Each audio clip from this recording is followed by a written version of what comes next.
हरे कृष्णा।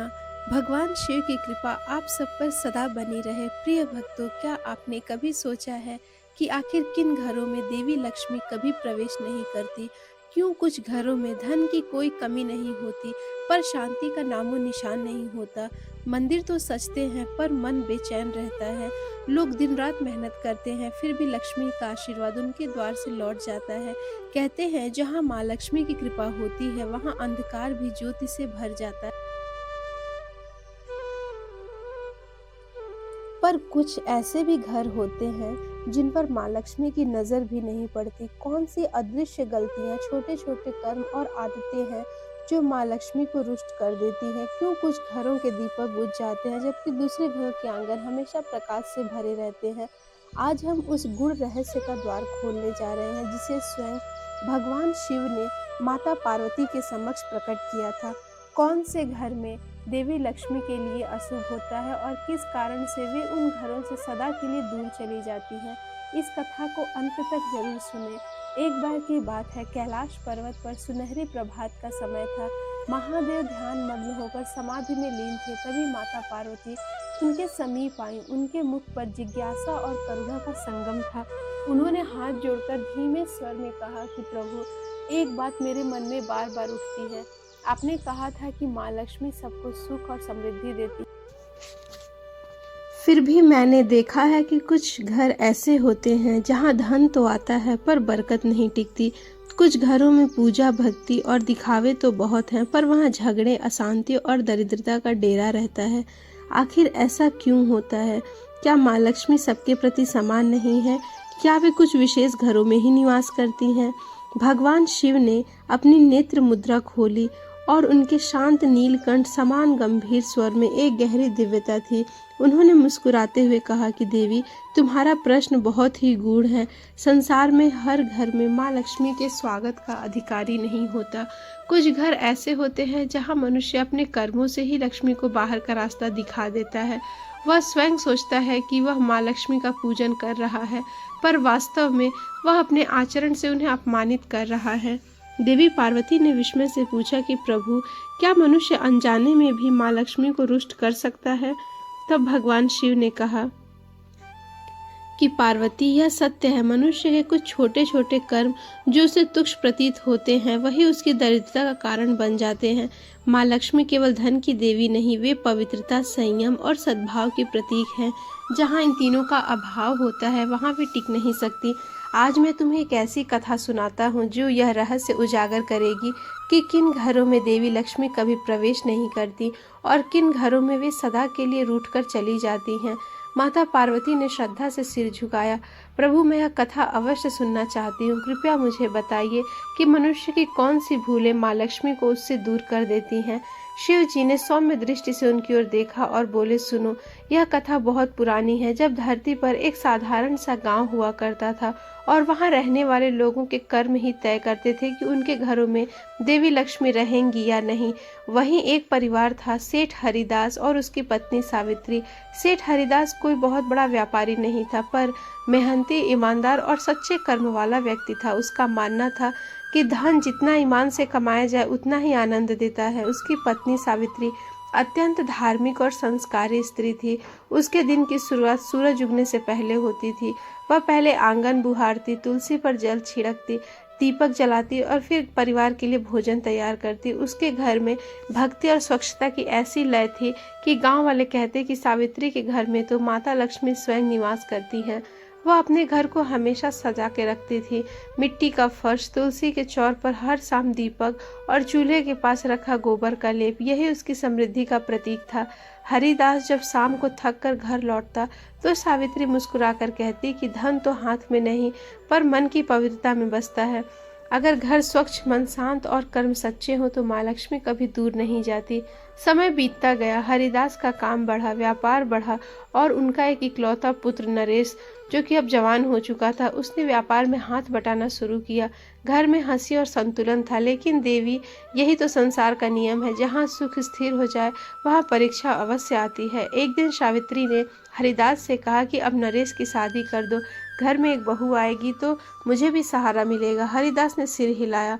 बहू आएगी तो घर भी और संभालेगी। कुछ ही दिनों में रिश्ता तय हुआ और नरेश की शादी एक गांव के सुंदर और शिक्षित लड़की मीरा से हो गई। शुरुआत में मीरा सबको भा गई। वह मधुर बोलती, सबका आदर करती और घर के साथ सारे काम भी हाथ बटाती। सावित्री बहुत प्रसन्न थी। उसे लगता था कि माँ लक्ष्मी ने साक्षात बहू के रूप में घर में प्रवेश किया है। पर देवी कुछ ही महीनों में वह चमक फीकी पड़ने लगी। अब मीरा सुबह देर से उठने लगी। वह कहती, माँ जी आजकल लोग इतनी सुबह नहीं उठते, जमाना बदल गया है। सावित्री मुस्कुरा कर समझाती, बेटी जब सूर्य की किरणें घर में प्रवेश करने से पहले झाड़ू चल जाती है तब लक्ष्मी जी स्वयं उस घर में दहलीज पर बैठती हैं। पर मीरा हंसकर टाल देती, माँ जी यह सब पुरानी बातें हैं। धीरे धीरे आंगन की सफाई कम होने लगी। तुलसी की मिट्टी सूखने लगी और वह दीपक जो कभी सुबह शाम जलता था वह कभी कभार जलता। रसोई में जूठे बर्तन रात भर पड़े रहते। सावित्री टोकती तो मीरा कहती, थोड़ा वक्त चाहिए माँ जी, मैं सुबह साफ कर दूंगी। एक दिन सावित्री ने देखा कि झाड़ू को मीरा ने पैर से छुआ और हंसते हुए बोली, अरे माँ जी यह तो बस झाड़ू है। सावित्री ने गहरी सांस ली। बेटी झाड़ू कोई साधारण वस्तु नहीं, यह लक्ष्मी का प्रतीक है। यह गंदगी दूर करती है और जहाँ गंदगी रहती है वहाँ दरिद्रता जन्म लेती है। पर मीरा अब यह सब बातें नहीं मानती। उसे लगता था कि बुजुर्गों की बातें बस अंधविश्वास है। धीरे धीरे घर की दिनचर्या बदल गई। शाम को जब लक्ष्मी पूजन का समय होता तब मीरा कभी बातों में व्यस्त होती, कभी बाहर चली जाती। चूल्हे पर जूठे बर्तन रखे रहने लगे। कभी भोजन आधा पक जाता, कभी अधूरा रह जाता। कुछ महीनों में ही सावित्री ने महसूस किया कि घर की रोशनी जैसे कम हो रही हो। पहले जो वातावरण भक्ति और सुगंध से भरा रहता, अब उसमें बोझिलता और उदासी थी। हरिदास के व्यापार में भी अड़चने आने लगी। सौदे बिगड़ने लगे, ग्राहक घटने लगे और पैसे की तंगी दिन पर दिन बढ़ने लगी। एक रात हरिदास ने चिंता से कहा कि लगता है माँ लक्ष्मी रुष्ट हो गई हैं। सावित्री ने सर झुका लिया। हाँ, जब स्त्री अपने कर्मों में लापरवाह हो जाए तो लक्ष्मी टिकती नहीं। सफाई, श्रद्धा और संयम तीनों अगर घर से चले जाएं तो वहाँ बरकत भी नहीं टिकती।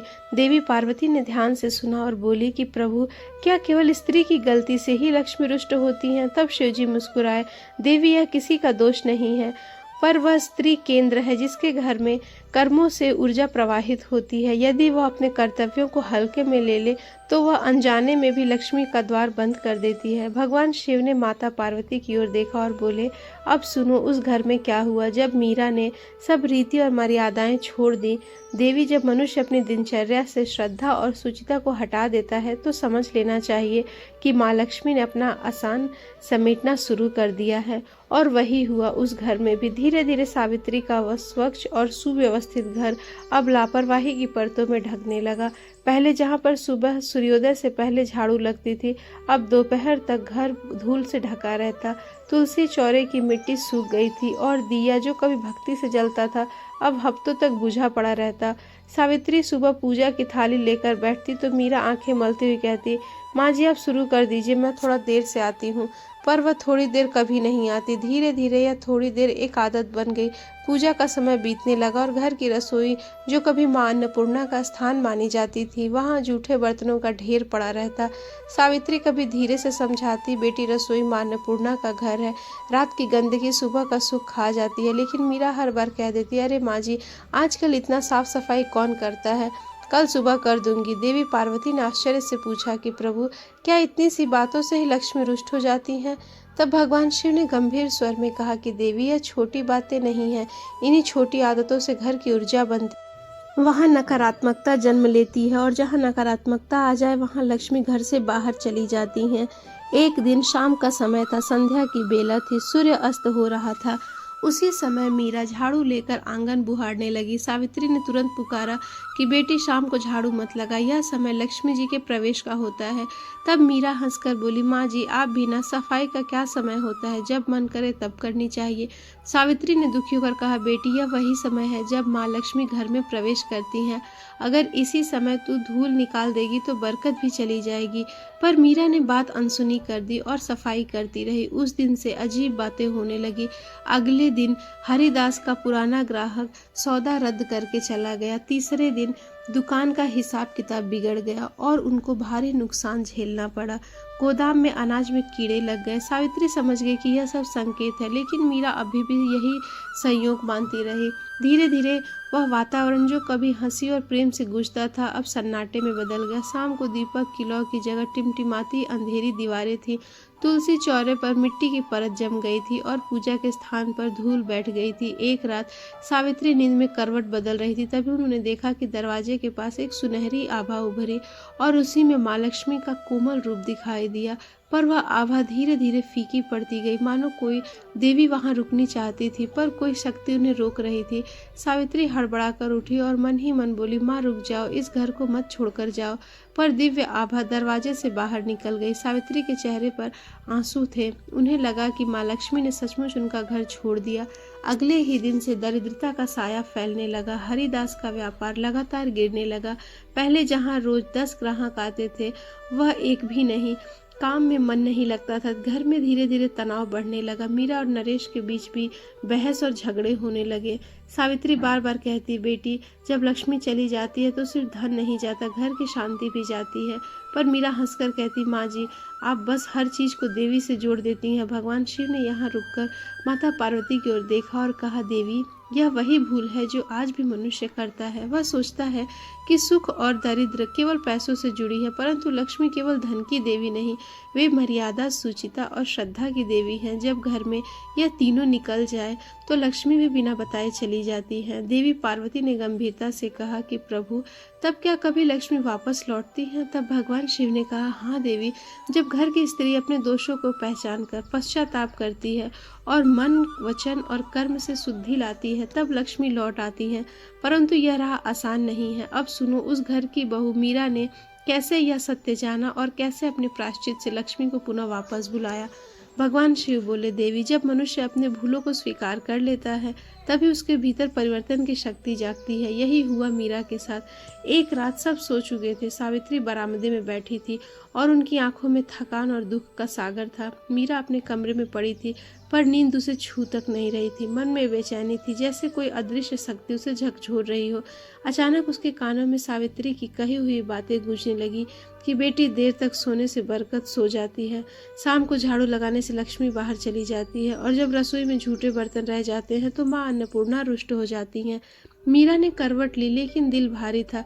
उसने धीरे से उठकर दरवाजे की ओर देखा। घर के आंगन में सन्नाटा था, हवा भी जैसे रुक गई थी। उसी क्षण उसका मन कांप उठा। उसने सोचा, क्या सचमुच माँ लक्ष्मी इस घर से चली गई हैं? उसके पैरों ने अपना रास्ता लिया और वह तुलसी चौरे की ओर चली गई।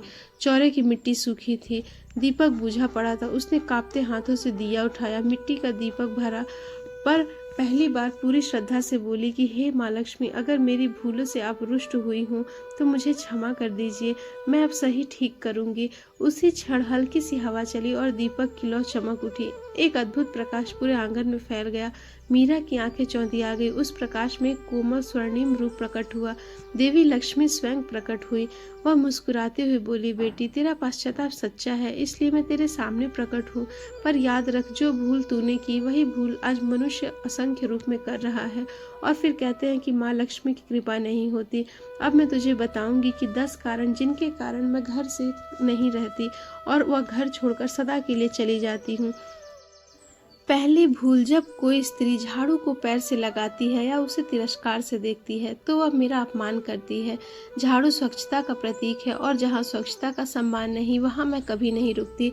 दूसरी भूल, जब जूठे बर्तन रात भर रसोई में पड़े रहते हैं तो वह स्थान माँ अन्नपूर्णा का आसन अपवित्र हो जाता है। मैं ऐसे घरों से तुरंत चली जाती हूँ। तीसरी भूल, जब कोई स्त्री सूरज निकलने के बाद भी सोती रहे और घर के दरवाजे बंद रखती हो, जो आलस्य उस घर की ऊर्जा को निगल जाता है। मैं आलसी घरों में प्रवेश नहीं करती। चौथी भूल, जब शाम के समय झाड़ू लगाई जाती है तब मेरे आगमन का समय होता है। जो उस बेला में सफाई करता है वह अनजाने में भी मुझे घर से बाहर निकाल देता है। पांचवी भूल, जब आंगन और दहलीज गंदी रहती है तो घर की मर्यादा भंग होती है। मैं उसी दहलीज पर लौट जाती हूँ जो अपवित्र होती है, क्योंकि मैं अपवित्रता में नहीं रहती। जहाँ स्वच्छता और अव्यवस्था हो वहाँ नहीं रुकती। छठी भूल, जब घर की स्त्रियां रसोई में क्रोध, कटुता और उपेक्षा से काम करती हूँ तो उस भोजन में स्वाद नहीं बल्कि क्लेश बसता है और जहाँ क्लेश है वहाँ समृद्धि का कोई स्थान नहीं। सातवीं भूल, जब शाम के दीपक की लौ बुझ जाती है और कोई उसे जलाने की चिंता नहीं करता तो वह घर अंधकार का निवास बन जाता है। मैं केवल वहीं रहती हूँ जहाँ प्रकाश और भक्ति साथ साथ हो। आठवीं भूल, जब लोग झगड़ा, कटु वचन और अपमान को घर की आदत बना लेते हैं तो मेरी कृपा वहाँ समाप्त हो जाती है। शांति मेरा दूसरा नाम है। जहाँ कलह होता है वहाँ मैं नहीं रह सकती। नौवीं भूल, जब मनुष्य पूजा को केवल औपचारिकता मान लेता है और भक्ति में दिखावा लाता है तो वह स्वयं अपने हाथों से मेरा द्वार बंद कर लेता है। मैं केवल सच्चे और नम्र हृदय में निवास करती हूँ। 10वीं भूल, जब कोई स्त्री अपने घर के कार्य को बोझ समझती है तो उस घर की आत्मा को कमजोर कर देती है। मैं उसी घर में बसती हूँ जहाँ स्त्रियाँ अपने कर्म को साधना समझती हैं। मीरा आंसुओं में भीगती हुई बोली कि माँ, अब मैं समझ गई हूँ कि समृद्धि धन से नहीं, आदर और स्वच्छता से आती है। मैंने जो खोया है वह मेरी भूलों का फल है, पर अब मैं सुधार करूँगी। देवी लक्ष्मी ने मुस्कुराते हुए कहा, बेटी, जब मनुष्य अपनी भूल स्वीकार कर लेता है और सच्चे मन से परिवर्तन का संकल्प करता है तो मैं स्वयं लौट आती हूँ। जा अपने घर को फिर से पवित्र बना।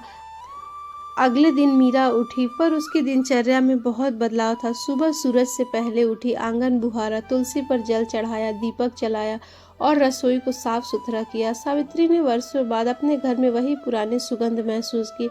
हरिदास का व्यापार फिर से संभलने लगा। धीरे धीरे बरकत लौट आई, झगड़े समाप्त हुए और उस घर में फिर से माँ लक्ष्मी का वास हुआ। भगवान शिव ने माता पार्वती से कहा कि देवी, यही सत्य है, लक्ष्मी केवल सोने और चांदी में नहीं बल्कि स्वच्छता, संयम और श्रद्धा में निवास करती है। जो घर इन 3 गुणों को अपना लेता है वहाँ मैं स्वयं रुद्र रूप में रक्षा करता हूँ और माँ लक्ष्मी स्थिर रूप में निवास करती हैं।